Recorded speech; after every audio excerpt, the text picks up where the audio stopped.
Hello to whomever may be watching. Wow, Nico Rosberg has announced his retirement from Formula One with immediate effect. Enormous bombshell for the sport. I cannot remember in recent memory anything to have caused such shockwaves throughout the sport. I'm finding myself in a rather unique situation whereby I am lost for words, completely, absolutely lost for words. And so this may really be more a collection of ramblings rather than anything particularly structured.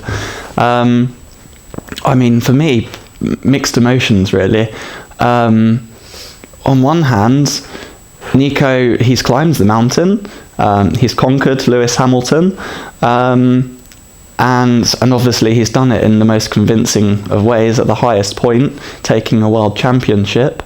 But on the other hand, there are definitely still unanswered questions surrounding the Rosberg and Hamilton battle, and of course also questions surrounding, as a result, where he stands in the pantheon of greats, what his historical significance is going to be, his legacy, and so I think that he could potentially damage his legacy by retiring so hastily, by bowing out after finally getting one up over Hamilton.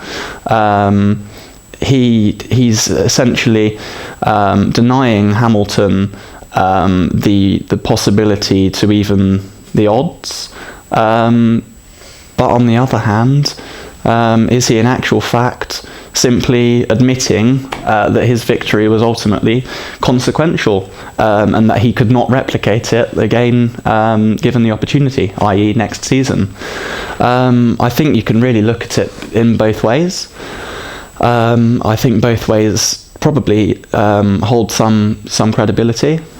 He's a very intelligent guy, of course. I think he is more politically astute than Lewis is.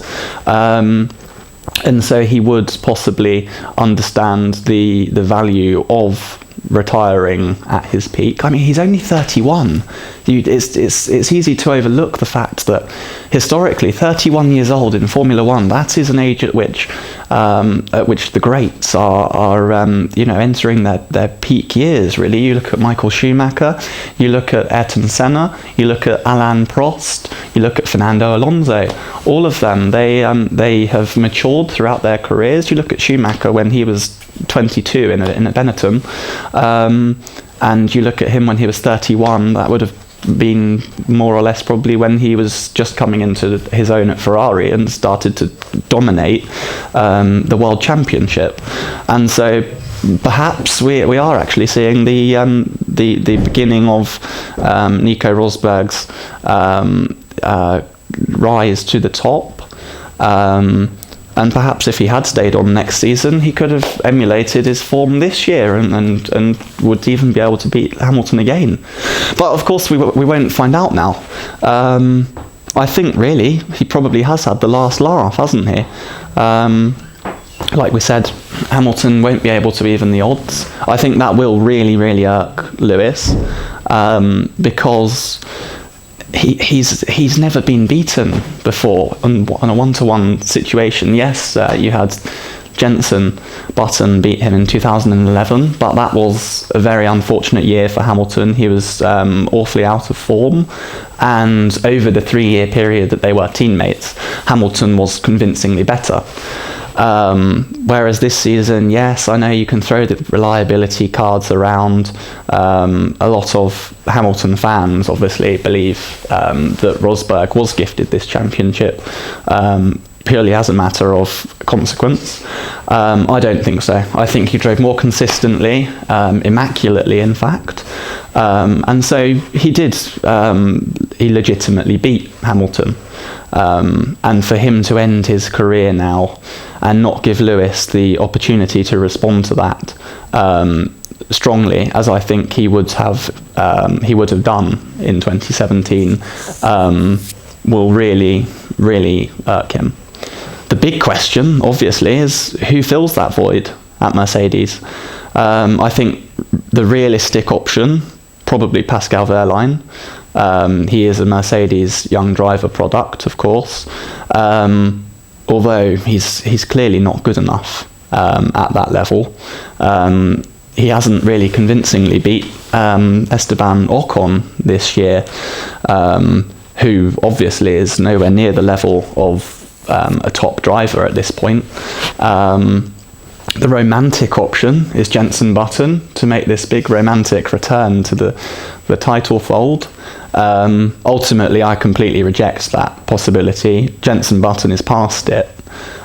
He's pushing 40. He has just been absolutely obliterated by Fernando Alonso. That is not the sort of person you're going to want at the wheel of a top Grand Prix car. Obviously, if Fernando Alonso can beat him, then the likelihood is that Lewis Hamilton is going to have the edge on him as well. Mercedes aren't going to want that. Perhaps for the sake of inter-team harmony, they would want a number 2 driver as opposed to another equal level driver. But Lewis and Hamilton, he burnt his bridges with Jenson a long time ago. They aren't. They don't enjoy the most robust of relationships. I think Button's relationship with Lewis as a teammate would probably only fall seconds to Fernando's. And of course, Fernando Alonso actually probably is the ideal replacement for Rosberg. In a sense of giving the audience drama and a real title battle. Fernando Alonso, Max Verstappen, they are the guys you would want to see in the Mercedes, but neither of those will happen. Max Verstappen, he has the most ironclad contract of anybody on the grid, and Fernando Alonso, he and Lewis, they are never going to be teammates again. So really, that's who does it go to? All of the drivers of note, they are contracted, aren't they? And so Rosberg, he really has put the team in quite an unenviable position. He said on social media a couple of minutes ago that he has done this because he is a father now. You have to remember, this is a dangerous sport. I know that many fans, viewers, they overlook that for the sake of their own self-interest and entertainment, and that you can't do that. When you are a father, he is now a father, he's married, he has fulfilled his only ambition in the sport, and that was to win the championship. He doesn't want to do it twice or 3 times or 7 times. He's won the championship. He's emulated his father.